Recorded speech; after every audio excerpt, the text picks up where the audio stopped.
Les gars, j'espère que vous allez tous très bien. On se retrouve aujourd'hui pour une nouvelle vidéo avant-match Barça Valladolid FC Barcelone. Un avant-match assez particulier parce que le Barça a fait match nul 3 buts partout face à l'Inter, donc doit se reposer, doit mettre des joueurs au repos pour pouvoir se qualifier là-bas en Italie. C'est un match face dernier de Liga qui a seulement 16 petits points, 24 matchs perdus pour Valladolid, donc c'est parti. Bon les gars, le contexte du match, on le connaît très bien, on est au courant que le Barça va jouer contre le dernier, on sait aussi qu'on a besoin encore de points en Liga parce que 4 points d'avance face au Real Madrid, c'est pas terminé, surtout que le Real Madrid va jouer contre le Celta Vigo. On sait que le Celta Vigo, ils sont embêtants, ils sont emmerdants, et on sait aussi surtout que le Real Madrid a de fortes chances de gagner. Il va falloir quand même faire le taf, aligner une équipe, alors oui avec beaucoup de rotation, je vais vous le dire un petit peu plus tard, mais surtout faire le travail. Aller chercher les 3 points là-bas à Valladolid qui va avoir envie de faire un bon match devant son public, même si Valladolid est relégué à 100%. Donc le contexte du match, il est posé. Voilà, match un petit peu piège, craintif, mais en même temps le Barça doit absolument gagner tout en faisant des rotations. Donc pour éviter un match piège comme ça, il faut absolument que le Barça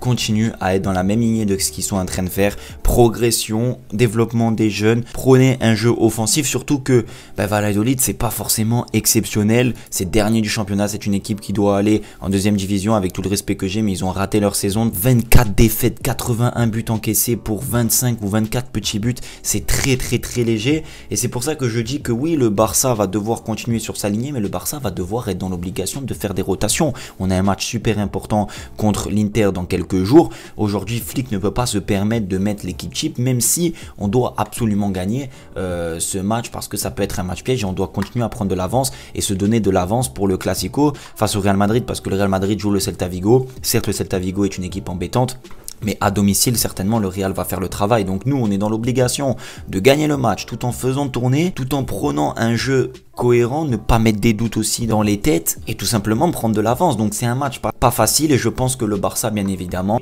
est conscient de ça. Le jeu qu'il faut prôner demain, vous connaissez très bien la chanson. Moi, je suis quelqu'un qui ne voit pas réellement de différence entre les titulaires et les remplaçants quand on joue face à une équipe qui est dernière du championnat. Et si le Barça, les remplaçants du Barça ne sont pas capables de faire le travail face à une équipe dernière de championnat qui doit aller en seconde division, qui a encaissé 81 buts, qui a fait 24 défaites, que les Gavi, les Fermin et toute compagnie, pas capables d'assurer un match pendant que les titulaires doivent se reposer, franchement, faudra se poser des problèmes. D'ailleurs, en parlant d'absence, en parlant de tout ça, on a eu des nouvelles par rapport aux blessés, par rapport aux incertitudes, aux dates de retour.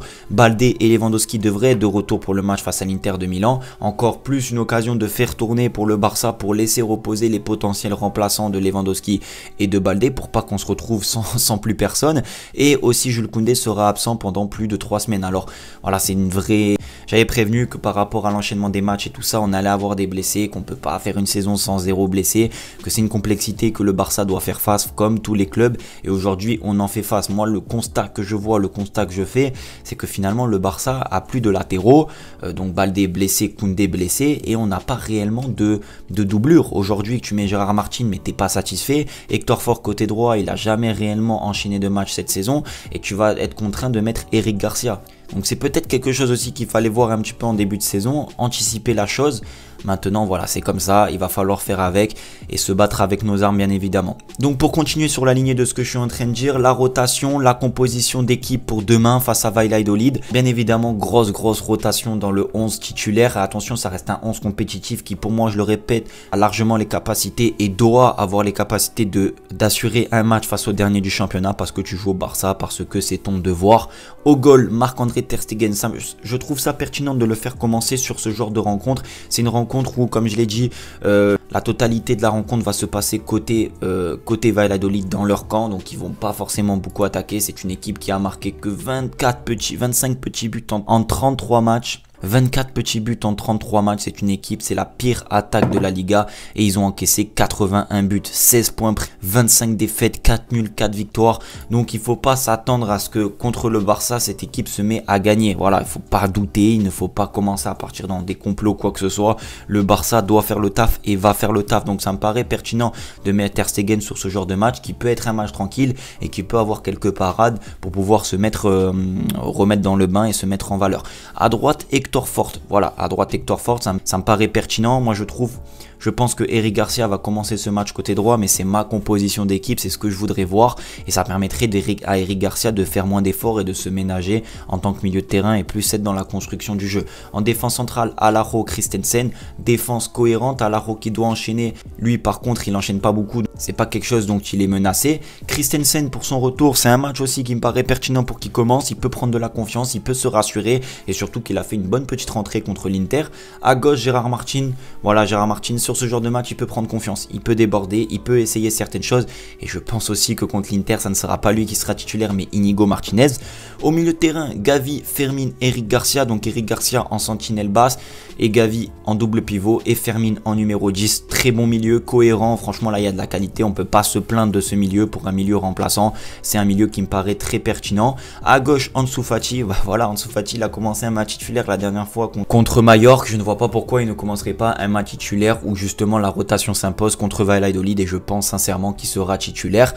À droite, Rafinha. Je mets Rafinha sur ce match parce qu'il faut quand même apporter de la qualité. Il faut apporter un certain leadership offensivement. Tu peux pas aujourd'hui te retrouver quand même avec Pau Victor que je vais mettre en numéro 9. Ansu Fati qui n'a pas beaucoup joué, Pau Victor aussi, et Pablo Torre ou un autre joueur. Ça me paraît quand même assez incohérent. Il faut un patron en attaque et pour moi Rafinha est le patron, surtout que dans ce genre de match il va avoir des responsabilités. C'est pas pour autant qu'il doit jouer toute la rencontre. Si le match est plié rapidement ou même qu'il y a 1-0 ou 2-0 à la 60e minute, qu'importe le contexte, on le sort. Rafinha doit débuter ce match pour rapporter sa qualité et amener en fait les remplaçants avec lui pour aller chercher la victoire.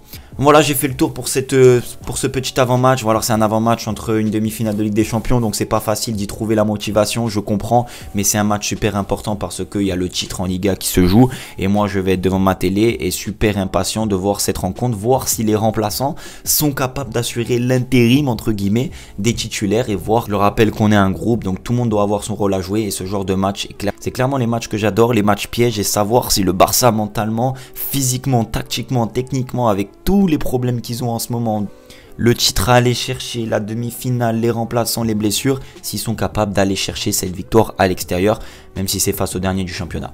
Bref, prenez soin de vous et de votre famille, merci du soutien, je vous dis à la prochaine, n'hésitez pas à vous abonner, ça fait toujours plaisir. Ciao.